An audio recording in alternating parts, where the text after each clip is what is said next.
Assalamualaikum warahmatullahi wabarakatuh. Salam sejahtera untuk kita semua.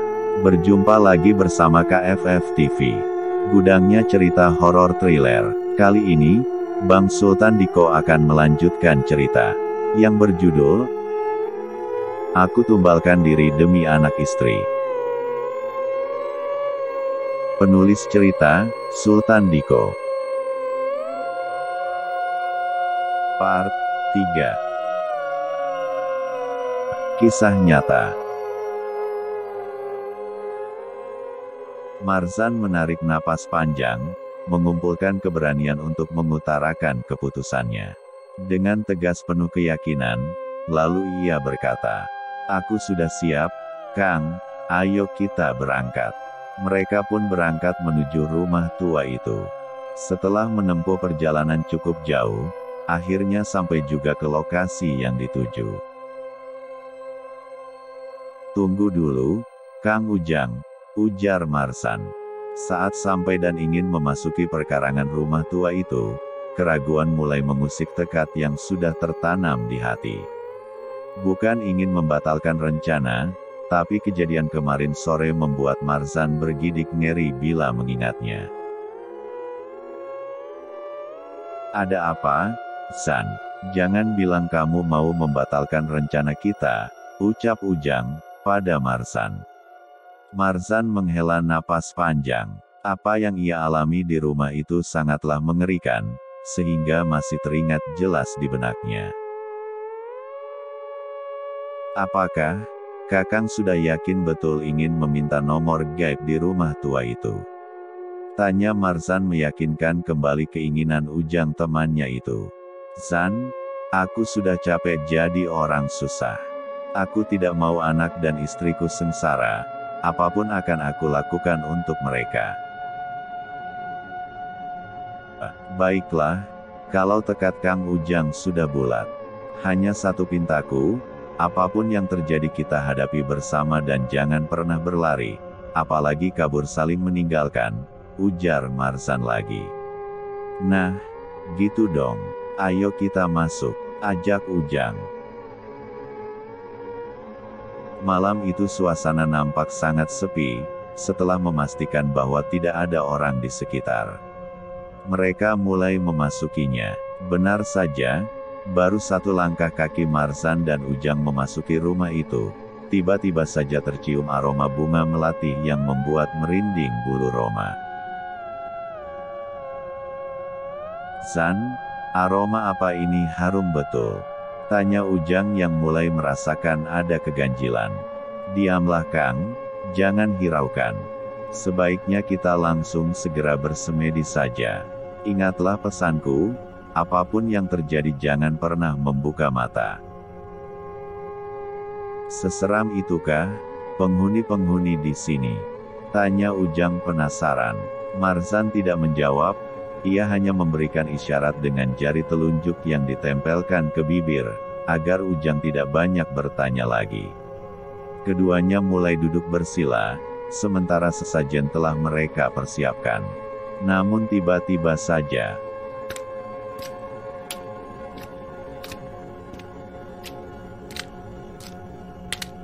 terdengar derap langkah kaki yang berjalan seperti mengesot, diiringi suara batuk perempuan tua yang terdengar seperti orang tengah menghadapi sakaratul maut. Marzan yang sudah tahu bahwasanya suara batuk itu adalah suatu pertanda penghuni rumah menyambut kedatangan mereka. Suami Maryam itu menutup kedua matanya rapat-rapat, karena tidak ingin mengalami hal yang serupa. Ia tidak sanggup jika harus berjumpa langsung dengan sosok tubuh tak berkepala itu lagi. "Zan, sepertinya ada suara orang batuk," ujar Ujang. Memang rumah tua itu sangatlah angker, tidak membutuhkan waktu yang lama, penghuni gaib di sana mulai memberi isyarat akan kedatangannya. "Diamlah Kang, teruslah bersemedi. Itu pertanda bahwa mereka telah datang. Pejamkan mata rapat-rapat agar tidak melihat wujudnya," jawab Marzan dengan suara bergetar. Ketegangan mulai terlihat di rona wajah Marzan, rasa takut mulai menyergap. Tubuh gemetar, deru napas kian memburu, detak jantung terasa lebih kencang dari biasanya. Aroma bunga melati tadi, kini berubah menjadi bau busuk yang sangat menyengat. Tiba-tiba saja, tiada hujan ataupun angin. Sebuah kilatan seperti petir menyambar, disertai pintu rumah yang terbuka sangat kencang, membuat Marzan dan Ujang terkejut sampai terperanjat. Tidak hanya sampai di situ, Ujang bergidik dan terus berbisik memanggil Marzan saat melihat lukisan raksasa yang terpampang di dinding. Tiba-tiba dari cahaya lilin yang remang-remang, sosok di dalam lukisan itu mengeluarkan darah dari kedua bola matanya. "Zan, lukisan itu. Tutup matamu, Kang. Jangan hiraukan mereka." Ujang yang telah dikuasai oleh rasa takut yang begitu besar, rasanya sudah tidak kuat lagi untuk menyelesaikan semedinya. Ia semakin menjadi-jadi, berteriak histeris melihat tubuh tanpa kepala keluar dari lukisan itu. Marzan yang mendengar teriakan Ujang, perlahan membuka mata.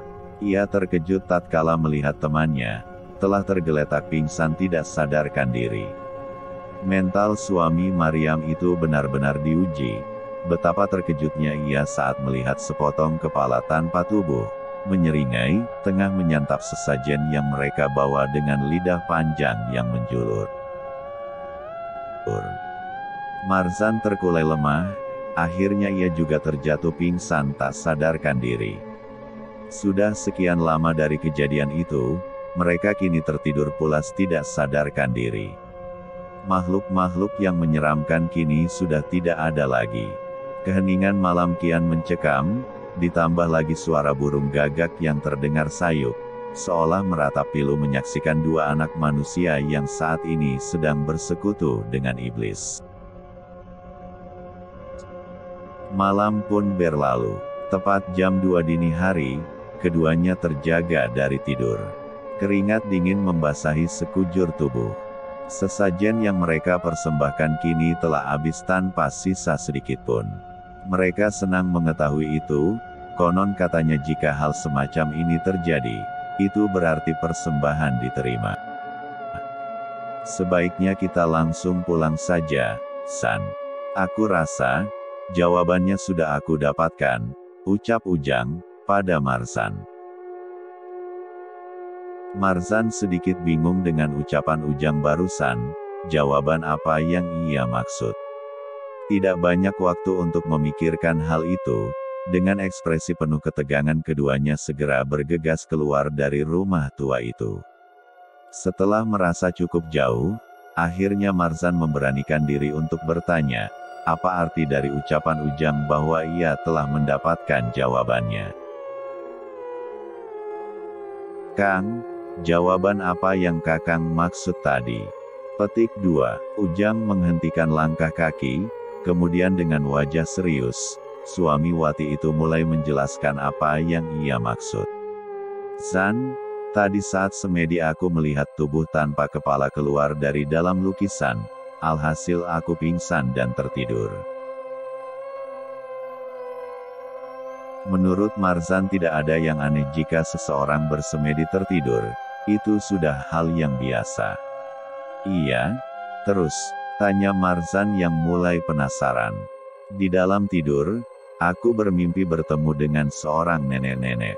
Ia mengajakku ke sebuah desa yang sangat ramai. Di sana aku diperlihatkan sebuah rumah megah yang terbuat dari emas." Marzan terdiam sejenak, kemudian berkata, "Tunggu-tunggu," potong Marzan. Kemudian akan diperlihatkan nomor 4 digit yang tertera di dinding rumah emas itu.